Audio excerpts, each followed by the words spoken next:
Então a verdadeira mensagem, a única mensagem realmente que é de Deus, é a mensagem então do Evangelho da graça de Deus. Em Efésios 2, versículo 8 diz: porque pela graça sois salvos, e por meio da fé. E ainda diz: isso não vem de vós, é dom de Deus. Então não vem de obras. Ninguém poderá ser salvo aí pelas obras, né? Pelas boas ações, ou por tentar guardar os mandamentos de Deus. Por que nós sabemos disso? Baseados na palavra de Deus. Primeiro, todos os não salvos estão espiritualmente mortos para Deus, afastados de Deus, separados de Deus, sob o domínio de Satanás. Então estão no reino de Satanás. Quem domina é Satanás. Estão escravizados pelo pecado e estão sujeitos à condenação divina. Isso tudo baseado aí na carta aos Efésios, né? No capítulo 2, você pode ver isso. Também nós vemos nesse mesmo capítulo que para sermos salvos precisamos receber a provisão divina da salvação, ser perdoados dos nossos pecados, como está em Romanos 4, 7 e 8. Nós devemos ser espiritualmente vivificados, como está em Colossenses 1, 13. Ser feitos novas criaturas, como está em Efésios capítulo 2, em 2 Coríntios 5, 17. E devemos receber o Espírito Santo, como está escrito em João 7, de 37 a 39, e também no capítulo 20, versículo 22. Então, nenhum esforço de nossa parte poderá se realizar aí para que nós possamos ser salvos, para que aconteçam todas essas coisas. Em terceiro lugar, o que opera a salvação é a graça de Deus mediante a fé. O dom salvífico de Deus inclui, então, os seguintes passos. Primeiro, a chamada ao arrependimento e à fé, como está em Atos 2,38. Com essa chamada vem a obra do Espírito Santo na pessoa, dando-lhe o poder e capacidade de voltar-se para Deus.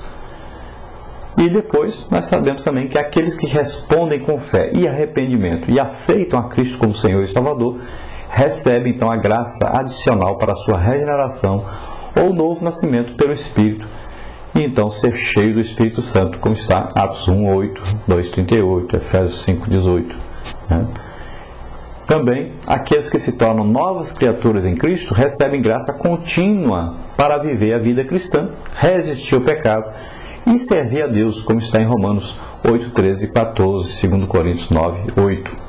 Então o crente se esforça em viver para Deus mediante a graça que nele opera, 1 Coríntios 15, 10. E a graça divina opera, então, vontade de Deus. Filipenses 2, 12 e 13. Do começo ao fim, então, a salvação é pela graça de Deus. Então, Paulo, escrevendo aos Coríntios, ele fala sobre essa sabedoria humana, sabedoria de Deus, e ele diz: olha, eu não fui com sabedoria humana quando eu estive com vocês.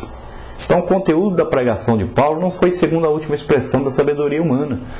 Não foi falando agora de palavras difíceis, de conhecimentos humanos que estavam em moda, né? Estavam em vigor naquela época. Não foi com aquelas coisas aí de filósofos gregos falando palavras bonitas e tal, que estava na moda naquela época. Então existia tanto no mundo como na igreja naquela época esse tipo de coisa acontecendo. E Paulo diz que ele antes concentrava sua atenção na verdade central do Evangelho, a redenção em Cristo, e no poder também do Espírito Santo. Ele tinha plena consciência de suas limitações humanas, da sua insuficiência pessoal e dos seus temores e tremores interiores. Daí ele não depender de si mesmo, mas de sua mensagem bíblica e do Espírito Santo.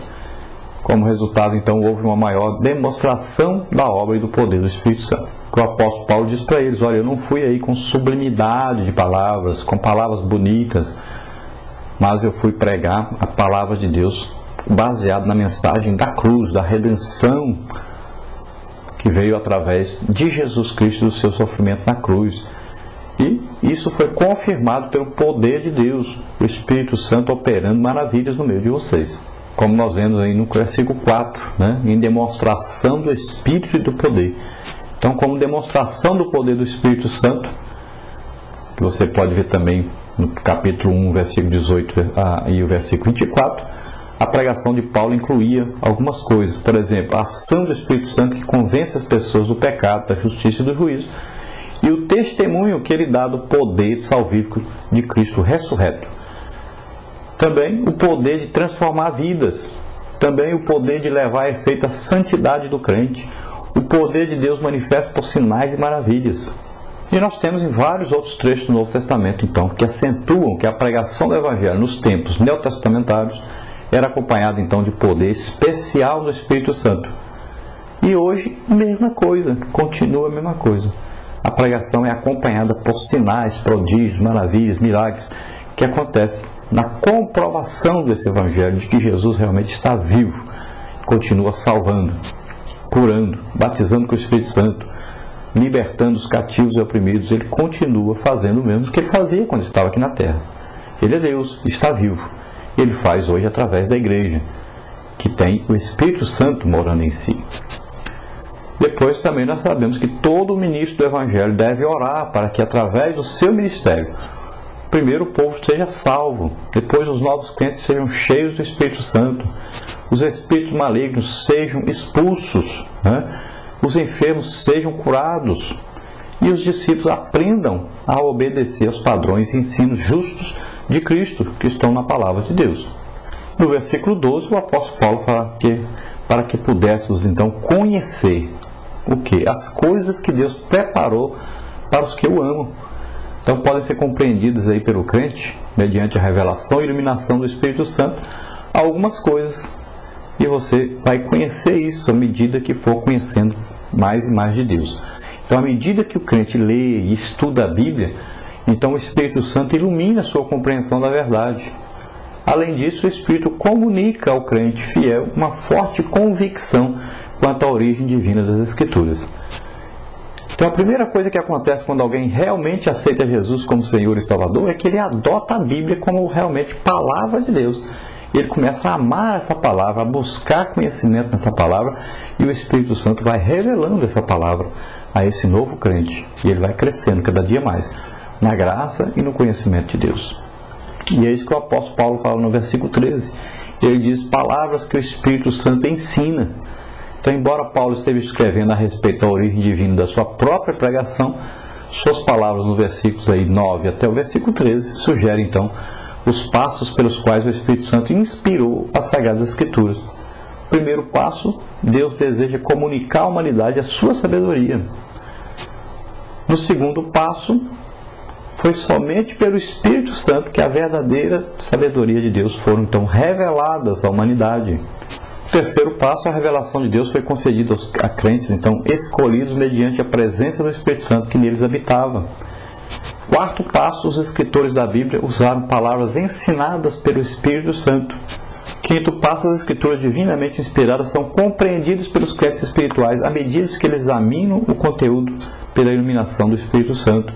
E no versículo 14, o apóstolo Paulo fala sobre o homem natural. Então nós vamos ver que existem três classes de pessoas, né? 1 Coríntios 2, 14 e 15 diz: ora, o homem natural não compreende as coisas do Espírito de Deus, porque lhe parecem loucura, não pode entendê-las, porque elas se discernem espiritualmente. Mas o que é espiritual discerne bem tudo, e ele de ninguém é discernido. Então existe aí uma divisão básica da raça humana. As Escrituras dividem então todos os seres humanos em geral em duas classes.